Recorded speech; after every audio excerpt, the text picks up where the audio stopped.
do discurso de Jesus sobre sua missão.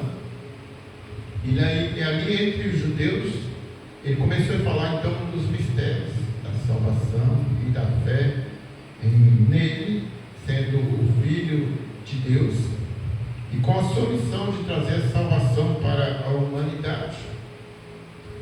E no entorno desta conversa ali com os judeus, e ele chega numa condição de explicar para eles sobre a sua divindade, e que ele não era daqui de baixo, mas ele era lá de cima, ele tinha vindo dos céus. E ele dizendo essas palavras, a palavra diz que muitos creram nele. E ele então começou a falar, dizendo essas coisas, muitos creram nele. Jesus dizia, pois, aos judeus que criam nele: se vos permanecerdes na minha palavra, verdadeiramente sereis meus discípulos, e conhecereis a verdade vos libertará. E responderam-lhe: somos descendência de Abraão, e nunca servimos a ninguém. Como dizes tu, sereis livres? E respondeu Jesus: em verdade vos digo, todo aquele que comete pecado é servo do pecado. Ora, o servo não fica para sempre em casa, o filho fica para sempre. Se pois o filho vos libertar, verdadeiramente sereis livres. Amados, não é diferente para os nossos dias de hoje. Nós, em nossa vida, nós vivemos já uma condição fora da palavra de Deus, sem entender o mistério da salvação, e éramos trazidos segundo o conhecimento dos nossos pais, que serviam a outros deuses, e assim nós andamos por algum tempo na nossa vida. Mas chegou um grande dia que o Senhor, Ele foi ali e nos resgatou, nos chamou, cada um na nossa condição de maneira de viver, e nos trouxe para a sua presença e nos deu conhecer os mistérios da salvação. E de lá para cá o Senhor tem trabalhado nas nossas vidas, tem nos mostrado o caminho da verdade e o mundo espiritual do bem e do mal. Descortinou diante dos nossos olhos espirituais as coisas da eternidade e também o mundo da maldade. E nos deu a condição de entender o livre-arbítrio, a livre escolha que o Senhor nos deu. Ele não nos fez para ter obrigação de adorar, mas Ele colocou para nós duas condições. Se quiseres adorar o vosso Deus, assim chamarei de filho. E nós, então, entendendo esse mistério, temos duas naturezas dentro de nós. A natureza pelas coisas dessa vida, as coisas carnais, é o que o nosso coração deseja, a nossa alma deseja. E tem as coisas espirituais, que são as coisas da eternidade, as coisas do Espírito. E nós vivemos essas duas condições, mas se nós quisermos andar na presença do Senhor, nós temos que buscar o Senhor para nos dar condições espirituais para vencer as obras da carne, o desejo da nossa carne. E quando nós buscamos ao Senhor através da santificação, da renúncia do pecado, da boa maneira de viver, dos desejos da nossa carne, da nossa alma, nós, quando passamos a alimentar o nosso espírito através da santificação, o Senhor nos fortalece, nos dá condições de crescer espiritualmente. E quando nós abandonamos os nossos desejos carnais, as coisas mundanas, uma orientação espiritual, assim passamos então a agradar ao Senhor. E quando nós começamos a agradar ao Senhor, Ele nos fortalece, Ele nos ajuda, Ele nos descortina as coisas na nossa frente, e Ele está sempre nos guiando para um caminho reto e perfeito. Eu quero dizer mais, que muitos podem cantar, podem fazer várias coisas, mas só adora ao Senhor quem é livre.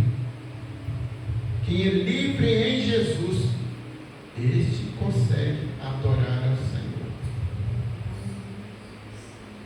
Eu quero dizer, amados, que muitas pessoas, eles até cantam louvores ao Senhor, até fazem tantas coisas pensando que está servindo ao Senhor, mas o Senhor só recebe a adoração daquele que anda na verdade, daquele que anda segundo a sua vontade. Não adianta a pessoa adentrar numa igreja, até descer as águas, participar de cultos, de ceia, mas se a sua vida não anda de acordo com a palavra de Deus. Aleluia, Jesus, glória.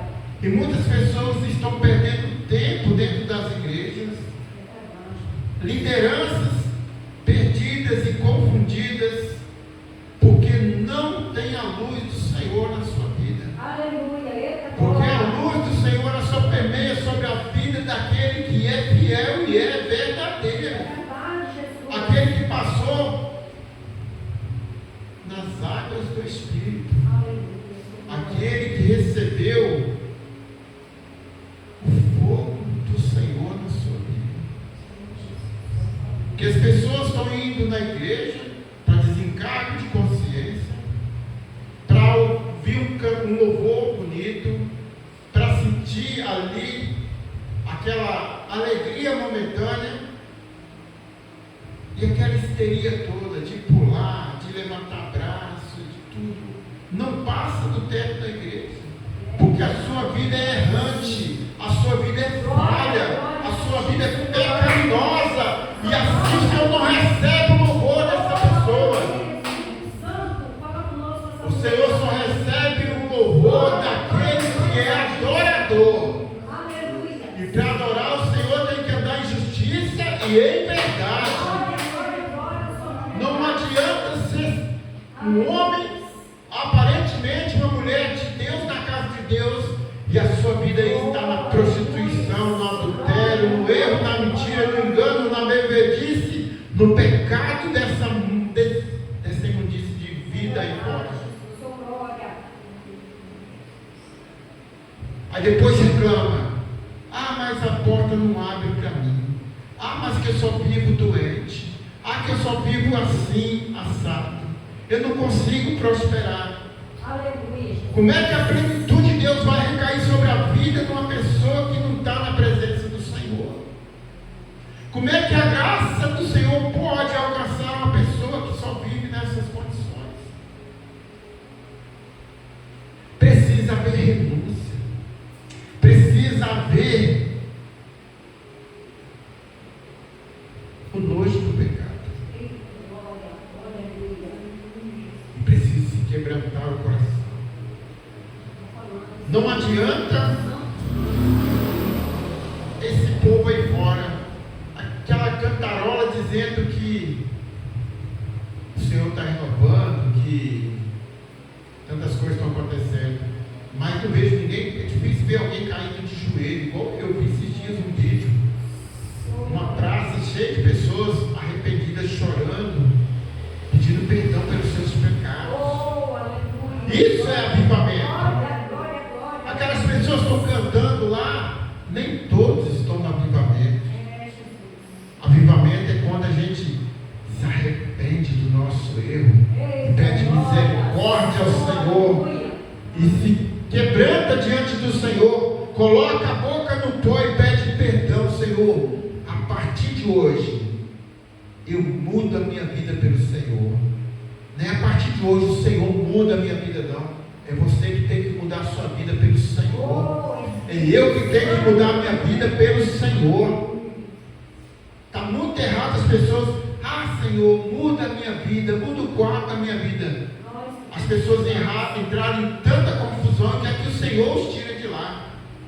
Mas as pessoas têm que se arrepender dos maus caminhos, daquilo tudo que eles entraram, e aí pedir misericórdia ao Senhor. Senhor, a partir de hoje, eu estou cheio de problemas, mas eu vou entrar na presença do Senhor, vou me santificar, vou abandonar o adultério, vou abandonar a prostituição, o roubo, a mentira, o engano, e o Senhor vai trabalhar na minha vida.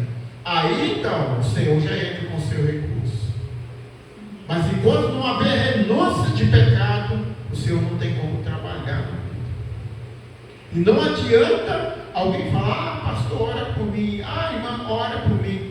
O que eu posso fazer? É orar para que você se arrependa do seu pecado, da sua malvida aí fora, e se volte para os pés do Senhor.